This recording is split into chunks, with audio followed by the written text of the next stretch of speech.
You're listening to Hooked on Creek, a podcast celebrating the music, history, and fans of the legendary jam band Max Creek. I am your host, Korre Johnson, and you are listening to episode 36.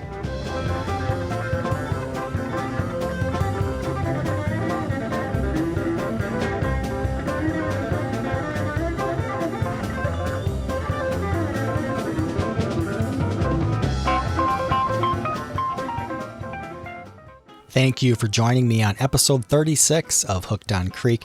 I'm very excited to share this episode with you because it features my recent conversation with Dave Reed. Dave played guitar and sang in Max Creek from 1971 to 1974, and he's one of the founding members of the band. Since then, Dave has become an accomplished fingerstyle guitarist, a recording artist, and a seasoned performer who has played extensively throughout the United States, the Caribbean, and Europe. In this episode, Dave talks about the formation of Max Creek, his memories of playing with the band, and what led him to ultimately leave the band in 1974. Dave also talks about his interests in Americana, roots and indigenous music, and his love of cigar box guitars. Dave and I cover a lot of ground in our conversation, so I think fans of Max Creek are really going to enjoy this one. And after my conversation with Dave, be sure to stick around because I have some really good music lined up for you. I'm going to play a couple songs Dave gave me that were recorded by Max Creek around 1972, so this is very early in the band's history. And Dave said these early recordings were probably made in the band house in Feeding Hills, Massachusetts. And then I'm also going to play a nice recording of Dave performing live with Max Creek in 1993. And after that, I will finish things off by playing a track from the album Gypsy Davy, released in 2019 by David Reed and the Introverts. As a reminder, you can learn more about this episode and read a full transcript of my interview with Dave Reed by visiting the Hooked on Creek website at hookedoncreek.com. All right, we have a lot to get to, so let's get started. Dave Reed, welcome to Hooked on Creek. Hello there, Korre. How are you? Doing great. Thank you so much for being here. Sure. Dave, you are a multi-instrumentalist, a singer, a songwriter, a recording artist. You build cigar box guitars, and you've performed and toured across the U.S. and internationally over the course of your career. But you are also a founding member of Max Creek. You started the band with John Ryder and Bob Goslin in 1971, singing and playing guitar in the band until 1974. But before we talk about the formation of Max Creek, can you take me back to your childhood before Max Creek and tell me about your initial exposure to music and what influenced you to start playing music when you were growing up? When I was 3 or 4, I lived in Springfield, Mass., and my parents lived next door to a fellow who had migrated up from New Orleans, and he was a jazz cornet player. And I would hear him practicing and this and that, and I would go next door, and he would take me in, and he would listen to all these Dixieland and New Orleans music and other jazz too, and he'd let me fool around with his cornet and make noises on it and stuff. He also had a big Wallensack tape recorder that he would run. And, I would sing and make noises into that, which was certainly fascinating for somebody who was, 3 or 4 years old. That kind of planted the seed musically. And then later on, I was in 2nd, 3rd grade, and given the opportunity to choose an instrument, I wanted to be just like Chuck McCoy. And so I chose the trumpet and got rather proficient at it and played all through school, high school. That's where Bob Goslin and I go way back. We played together in high school band and other little things. And later I went on to major in music at Hart. That's where I met John Ryder. He was a trumpet player. And Scott was my music student. He was taking trumpet lessons from me. And, there was a time when I was giving him a lesson at his house, and I saw this guitar there, and I said, "You play?" He says, "Oh, a little." I said, "Let's hear you." And of course, I don't know how old he was. He was probably 14. How much older are you than Scott, just to put it in perspective here? I must have been 19. You're a teenager. What types of music are you listening to? What influences are you hearing in music or popular music at that time? For me, I was very interested in some of the folk music that was going on, and that was sort of interesting. But what really lit the fuse was the British invasion.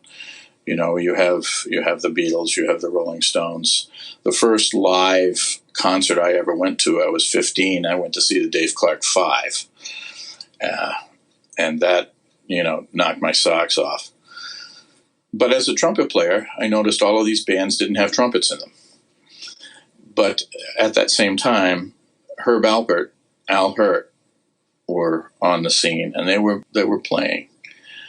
Rolling the clock back even further, I think one of the things that really lit my fuse for performing is, I think I was in 7th or 8th grade, and my band director knew I was taking trumpet lessons because we'd be fooling around before the band got, and he heard me playing an Al Hirt song, and he apparently liked it well enough that I don't know, a few weeks later, months later, I can't remember which, the Air Force Jazz Band came to do an assembly at the school.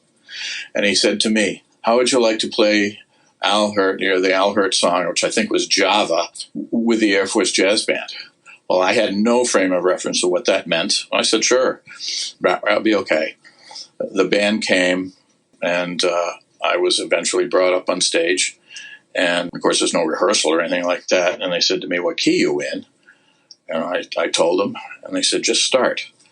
And so I started playing my tune, and this Air Force Jazz Band kicked in, and it was like kaboom! The whole thing just took off and flew around the auditorium. And then, I was just transported by that experience. And I think I've been chasing that experience and others like it ever since.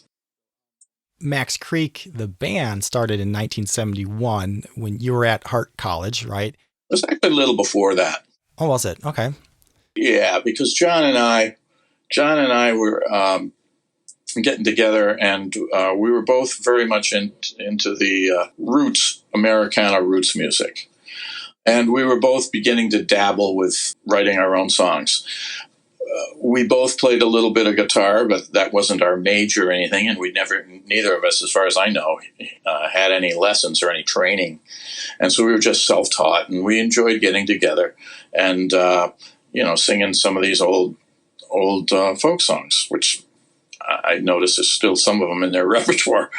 And that began to gel, and we would rehearse. It was no rehearsal because there wasn't any real intention other than having some fun.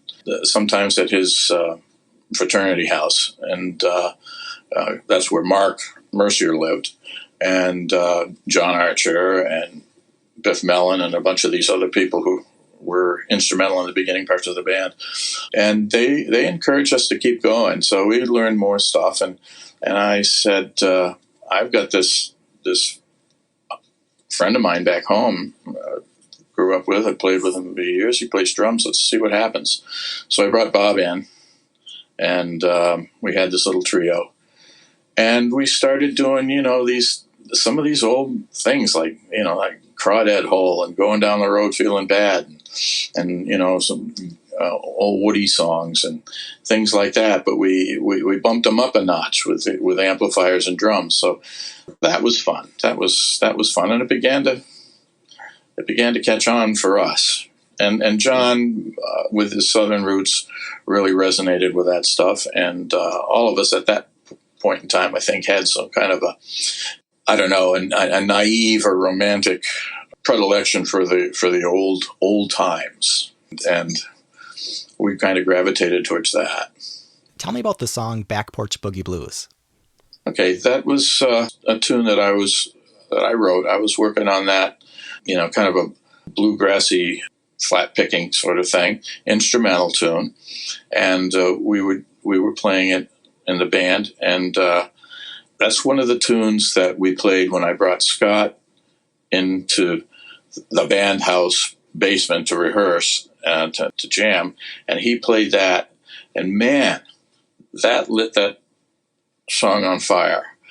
And then it came, it's something that they continue to do. And one day a few years ago, I was just kind of scrolling through YouTube or something, and then there's kind of a homemade video of Fish. It's Fish Covers Creek. I said, oh, what's this? And Fish covering Creek playing Back Porch Boogie Blues. And I'm like, what? Holy cow. Isn't that something? But of course, back then we didn't copyright anything. We just did it, and so there it is. And what are you going to do? It was fun. It was fun to bump into that. And that song has persisted. It still is in their performances to this day. It sure is. And sometimes they'll do it as an encore thing. Though, of course, they take it a hell of a lot faster than I can play it. But, possession is 9/10 of the law. They have it. They're welcome to it, You mentioned you became friends with Bob Goslin in high school. What type of music were you playing, or what were you doing with him? Kind of like we did some of the Herb Alperty kind of stuff. We would do instrumental versions of the popular songs, some jazz tunes, but we would take these arrangements of Beatles songs or something and play them. We had, I think, Bob mentioned in his interview with you that we played with an accordion player, and he knew a lot of stuff. So we did that, and it was just weird little gigs, nursing homes and Italian American home and Dante Club and a few other places. And before the band really got going, and the deal I had with my parents is we can't really afford school, but we'll match you dollar for dollar. So I had to work, and I wanted to use music to make some money. And so I was playing these strip clubs in the Hartford area, because these cheesy acts would come in from out of town and bring in a comedian and a dancer and the strippers and stuff, and some of them would bring the music that they wanted. And I'd have a guitar around my neck, and I could play the chords for some of that stuff, or I'd have the trumpet and I could play. So I was doing that, and I brought Bob in with me in that, and eventually John did a couple of those things too, I think. But that faded out because who wants to do that? When you graduated high school and you went to college, did you think that music was going to be your career? Were you looking to make a career out of this, or were you not really sure where it was going to go at that time? Yeah. Yes. My initial intention, my initial hope was to be a classical trumpet player. And I learned fairly quickly within the first year or two that I didn't have what it took, or at least that's what I was told by the professor, which was very, very, very discouraging. And I changed my major to music ed, which was okay because I'd been teaching lessons, trumpet lessons since I was in high school to local kids. And that was okay. I wanted to stay in music. So that's what I did. And I taught school for a number of years. Both John and I did. Mm-hmm. Do you remember, what were your first impressions of meeting John Ryder? What sparked that friendship and that bond that you guys had that ultimately brought you together to play music? I think it's both because we were both sort of a little bit of freaky outcasts. We both had long hair, which was a little unusual at that time and in that milieu, and oftentimes would sit next to each other in a section. And so you get to chit chat about this and that, and one thing led to another. And like I say, we both discovered that while we were trumpet players, we both enjoyed these other musical avenues, and both were teaching ourselves how to play guitar and that. So I think that's how that began. Do you remember the moment or the time period when you actually said, we're going to have a band, we're going to call it Max Creek, and we're going to actually do this? Or was it not like that? No, it was an evolution because, as I said, we began just John and I fooling around, and then I said, well, let's bring Bob in, and we got these various parties. We played some bars in Hartford. What were they? Rocking Horse and some other places I can't even remember now. And I didn't know, we didn't have a name initially, and then because Max Creek is a actual place in Virginia where John spent a good part of his formative years, he wanted to name the band that, so that's how that came about. Mm-hmm. Tell me about the experience of the band house, and as I understand it, was that in Feeding Hills, Massachusetts? It was. Eventually, you moved out of the fraternity house, and then the band members were all together in one house. What was that experience like? I never lived in the frat house. Only John and Mark Mercier did. Mark wasn't in the band at that time yet.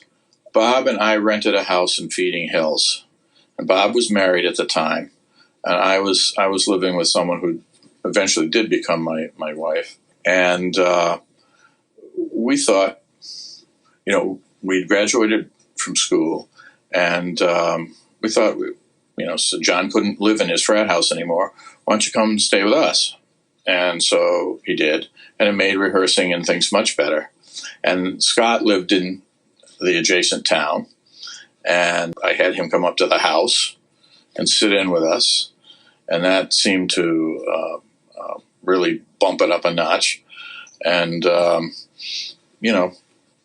kind of the rest is history. I think, it's certainly known that I got very sick with appendicitis and lost, certainly a month worth of time recuperating from that. And that's what Mark came aboard there to fill in for me, and stayed on. So the thing began to, like I say, organically grow. Curious, when you came back after your appendicitis and you saw Mark was playing with the band and there, what was that like? Were you aware that the band was going to expand to include another member? And was that a good addition to the band, or was there some hard feelings about any of that? No, it was very different. Mark is a wonderful guy, a sweet gentleman, and a first-class, world-class musician. So with both him and Scott, it bumped things up. That was really quite good. I think part of the stuff that began to happen was, as I'd said, I really needed to stay focused on making some money. And the band was beginning to really want to expand their sound. They were starting to get into the Dead and all that sort of thing. And the bigger bands or the bigger PAs and all this kind of stuff. And I wanted to invest the money into growing that way. And I couldn't afford to do that. So that began to create some friction. And I think our musical vision began to change too, because I was still more into the roots music, folk, and beginning to expand my horizon to other cultures, African music, and even Delta blues and things like that. And I wanted us to expand our horizon. I didn't want to stay just doing that sort of Dead thing. And that was a little change there for everyone. Do you remember having those conversations with the other band members, and was that a hard conversation to have? Well, here's the thing. We were kids, and we did not have these conversations. We should have. We didn't. We were immature. We didn't have the skills to be able to identify issues when they came up, and to be able to get to the bottom of it. And so, the tensions would happen, and they'd never get resolved. And that's communication in that regard was I think, in retrospect, somewhat immature. And we were all just, like I say, we were early 20s. And what do you know? What do you know then? You think you know everything, and you don't know nothing. Mm-hmm. you stuck with music for your entire life. Can you put that in perspective for me a little bit about, what Max Creek and that experience has meant for you as a musician as you grew and went on to other things?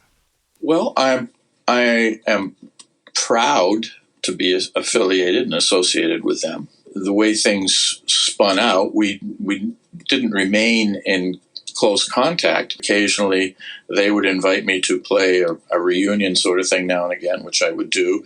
But of course, the strength of a relationship is based on shared experiences, and they began to grow and do what they did and go where they went and do those things. And I wasn't a part of that. I was doing other things. So, voids occurred. I think when we do get together, it's kind of fun. It doesn't happen all that often anymore. Did they influence my future as far as what I did? I don't think so. No, because I went in very different directions. Like I said earlier, I'm really interested in roots music, indigenous music of different cultures and things. And so I made a trip to the West Indies, and first one was in '94, I think. I was interested in that culture and that music. When I made my first trip there in '94, and had been going back every year since, and playing and absorbing that. So that became part of who I was. I traveled to Central America, began listening to some of that music.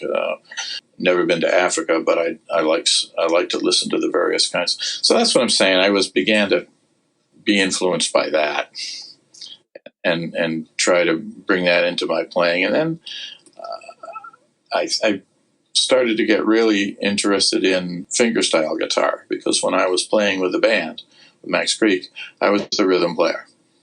And it's an important role, and I appreciated it. But when you are playing mostly by yourself, or with a small group, let's say percussionists and whatnot, I wanted the guitar to be essentially a band in the hand.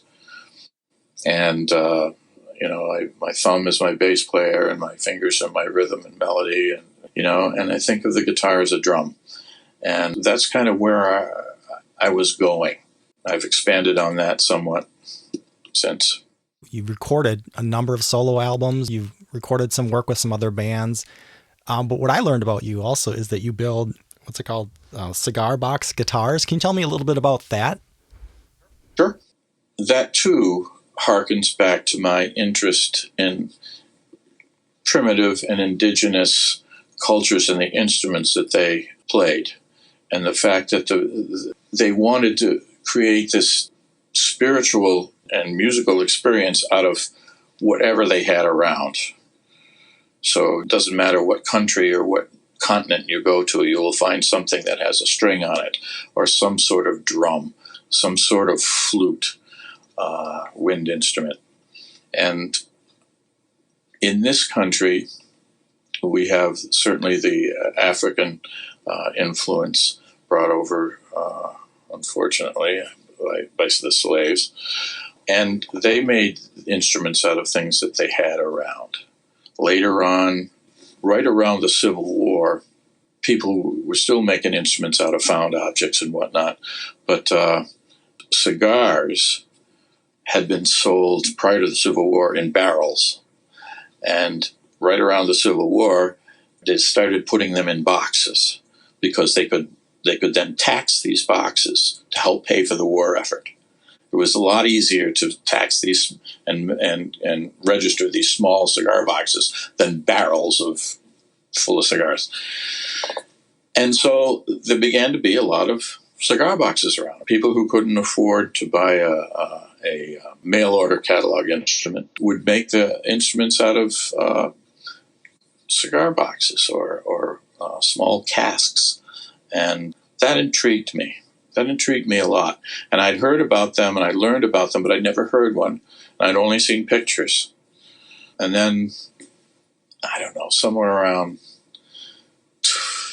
2008, 2009 or something, I saw this guy playing. He was playing in Stockbridge, near where I live.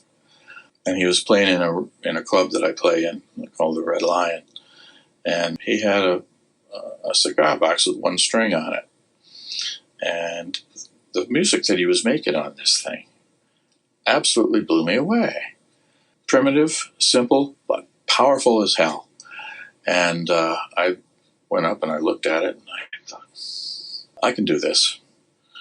And my dad was a amateur woodworker, and I inherited his tools and his interest in woodworking.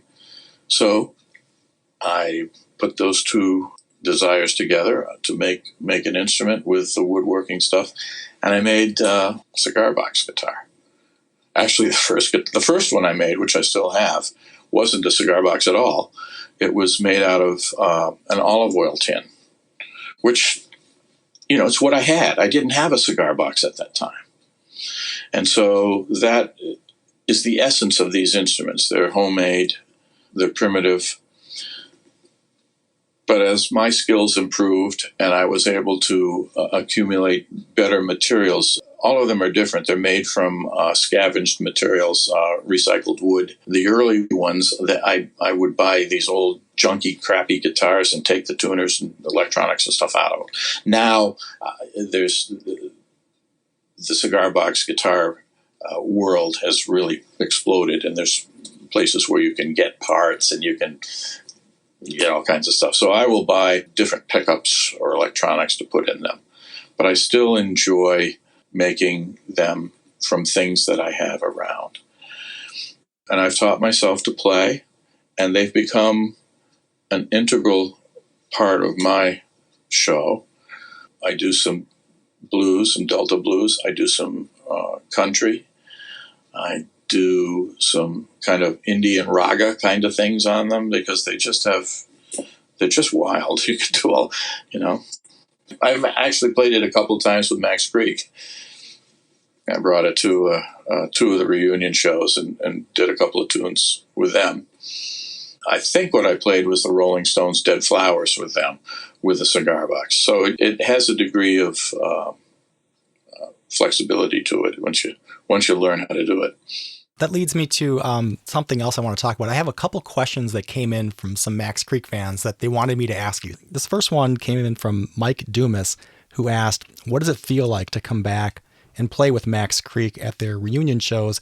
And a related question came in from Jonathan Winalski, who asked you to talk about your experience playing at Max Creek's recent 50th anniversary reunion show. I wonder if you can comment on that. The first question was, how is it for me when I come back with them? It's always a little bit, okay, what are we going to do now? We haven't rehearsed anything. Kind of, you're thrown into the pool. Oh, no, you're going to swim. So it's a little anxious, but that doesn't last long. And it's good to see the guys. It's good to know that they're still doing what they do. They're still in love with what they do, and that they have broadened their experience beyond just the band. It's Scott's projects, Mark's projects. John and his wife have their business, and then of course there's been a million drummers. And Rob Fried kind of took my place. When the band was the band, I left. There was now 4 people. Then they brought in other. Amy came in and a few other people, but then Rob was the one who just was there. So it was good to see everybody having different projects, different ideas. Of course, it was sad to learn about Rob, and he and I spoke several times prior to his death. He called me up and wanted to talk about stuff, and that was poignant. For playing this past summer, I was anxious about it because of the COVID, and I didn't know what the hell was going to go on there. And I talked to Scott at length about it, and I almost didn't do it. But he said as far as he knew, everybody in the band had their shots, or most of them anyway, I guess. And he wears a mask and blah, blah, blah. I have some pulmonary problems, so I worry about that stuff. And he said, it's outside, it will be okay. And it was good fun. It was good fun. I enjoyed seeing them. I enjoyed playing. For me, one of the most enjoyable moments was the song that Amy did with just Mark and John. I don't remember the tune. I just remember it moved me. It was very powerful. And the whole scene is kind of fun. You have multi-generations there who have known who the band is. And I would venture to say most of the people had no idea who I was. I get on stage with a cigar box. What the hell is this? But, it was fun. I have a question here from Kenny Johnson, who asked, do you ever play any Max Creek songs on your cigar box guitar? Well, I do a couple of tunes that Max Creek has done. As I said, the Dead Flowers, July, Going Down That Road. As far as their original tunes, no, I don't. But tunes that we did, like those that I mentioned, yes. Okay. Dave, if fans want to learn more about you and your music, I understand you have a website, and the URL is tamboraproductions.com. Is that the best place for fans to find you online? Probably, yes. Yeah. It's TAMBOURA productions.com. The COVID business has really knocked the snot out of pretty much anyone who's doing performing these days. And so the past couple of years, I've taken to making little homemade videos and stuff, which you can find on YouTube, all solo stuff, and some videos that I make. My wife is a photographer, so I have use her shots, and then I do little soundtracks or songs and stuff behind them. And those are on YouTube. I'm speaking to you today from St. Augustine, Florida, where I am fortunate enough to be able to spend 6 months of the year. And I've only recently started doing it because I can't afford to go to the Caribbean anymore. And in 2016, there was a massive hurricane there that ruined where I stayed. And it hasn't rebuilt, and I can't afford to go back there. But I come down here, and I've got a little TV slot coming up, and I've got some other stuff happening down here, and then I'll be back up in Western Massachusetts in May, and be around the Berkshires, and I got a show in Delaware and another one somewhere in New York. So I'm still at it. All right, Dave. Well, it was a lot of fun talking with you today. Thank you so much for joining me on Hooked on Creek. You're very welcome, Korre. Good to speak with you. Nice to see you. I really hope you enjoyed listening to my conversation with Dave Reed. Now, I'm going to play some music featuring Dave while he was in Max Creek and some music from his career after Max Creek. But first, I want to acknowledge during the introduction to this episode, you heard Dave Reed in Max Creek performing Back Porch Boogie Blues live on February 10th, 1974. Coming up, I'm going to play the song I'm Leaving and the song I Am Free, recorded by Max Creek sometime around 1972. After that, I'm going to play It's All Over Now, performed live by Max Creek with Dave Reed on November 27th, 1993. And then to finish things off, Dave gave me permission to play the song Road of Good Intentions from his 2019 album Gypsy Davy, released by David Reed and the Introverts.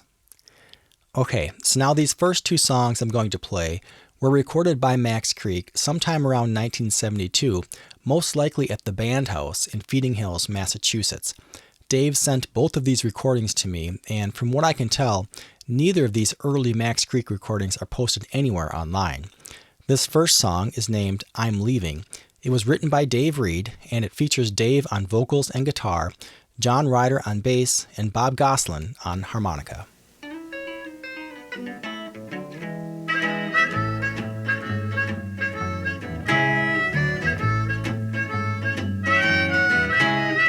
Baby, I'm leaving and I'm not coming back no more. Baby, I'm leaving, gonna walk right out to your door. Can't you see that I'm only human?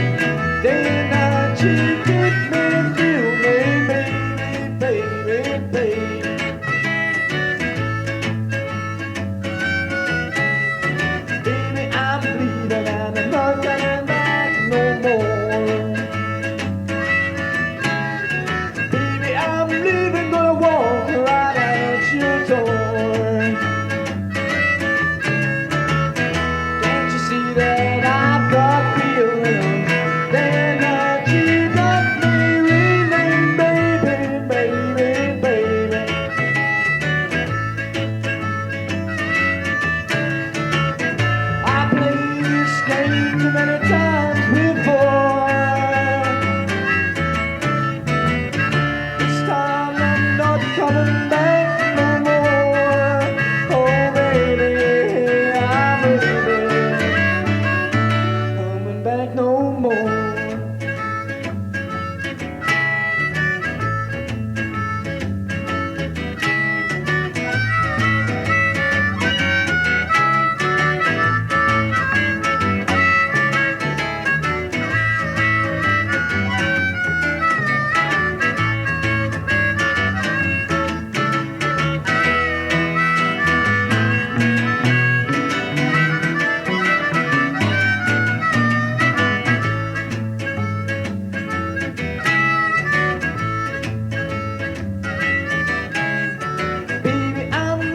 Don't you bother to say goodbye.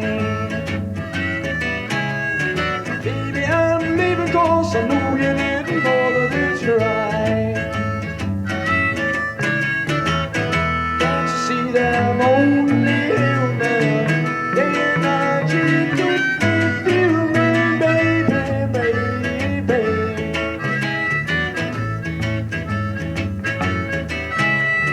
Baby, I'm leaving, don't you bother to say goodbye.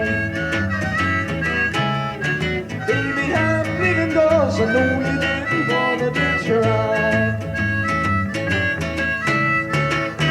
Can't you see that I've got feelings? Day and night you keep me reeling, baby, baby, baby, baby, baby.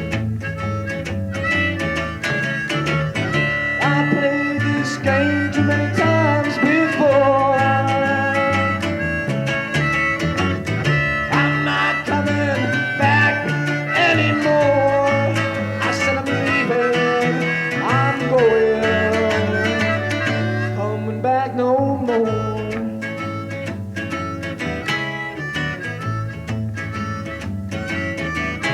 Oh baby, I'm leaving, coming back no more.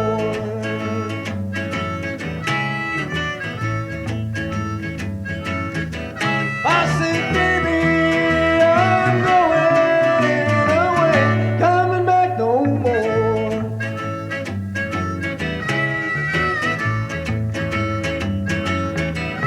Oh baby, I'm leaving, coming back no more.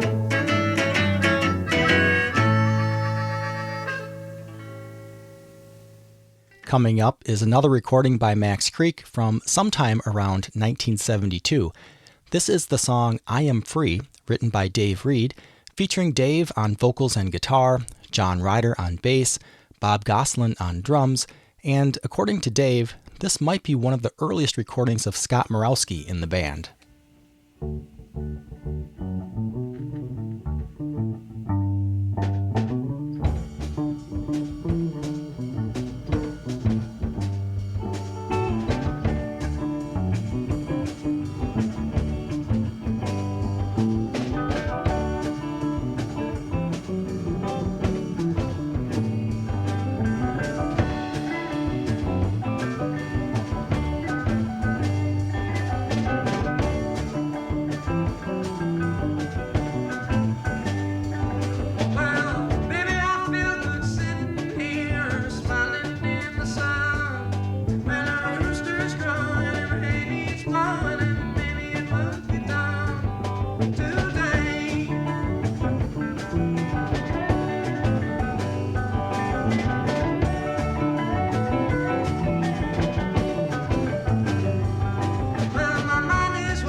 Grass is warm underneath my feet. It's a softly colored green. Walk on down to the pond with me. Tell me how you feel. Well, I'm sitting here every day. Nothing much is going down. So I'll just hitch back into town. See the world from upside down. And know that I'm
Baby, I feel good sitting here, smiling in the sun.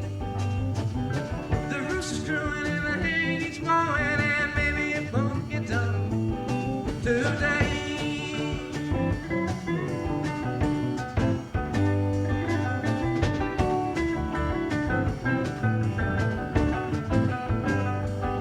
I tell ya, my mother's wondering as I'm sitting here, and my thoughts come back to you. Now love sings out in the corn and honey baby too. He says I've been sitting in here every day. Nothing much is going down. So I'll just hitch back into town and see the world from upside down. And know that I am free.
And now, this is Max Creek with Dave Reed performing the song It's All Over Now live at Woody's Roadhouse in Washington, Massachusetts on November 27th, 1993.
Coming up next is the song Road of Good Intentions from the 2019 album Gypsy Davy, released by David Reed and the Introverts. I bought this album in preparation for my interview, and I absolutely love it. So huge thanks to Dave for letting me share this track with you.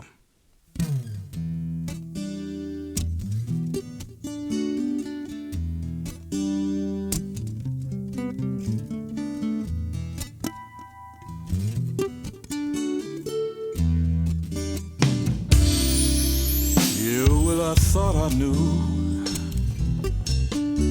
Did you not say you were an angel before me, the dawning of another day? But I don't know, and I can't tell. Is this love I feel, or just a sorcerer's spell? Dream away your life, you fall upon your knife. Who will keep the night from you anymore?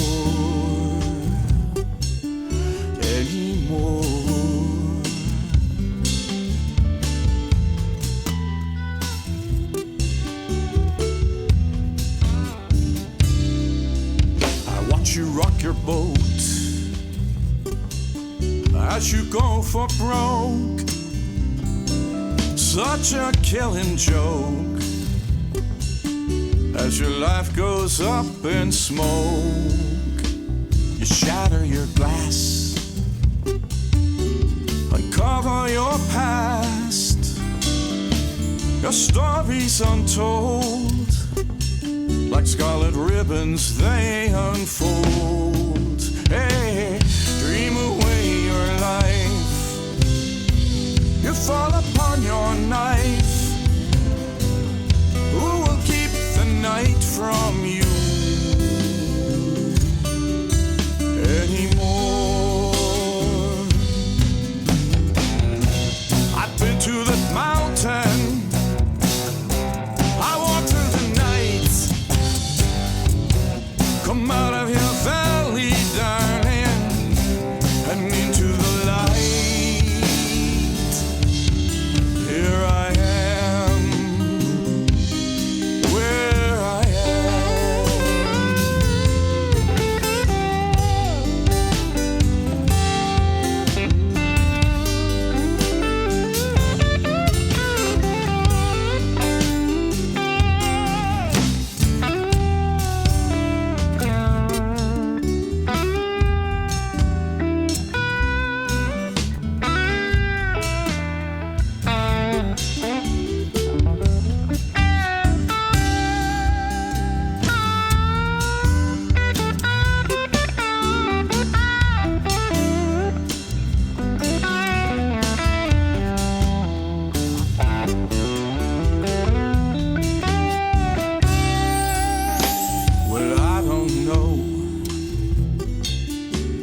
story is told about that stairway to heaven, how it's all paved with gold.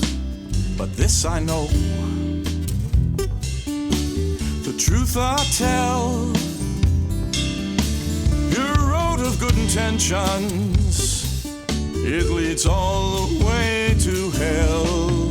Hey, dream away your life, fall upon your knife. Who will keep the night from you anymore? Anymore.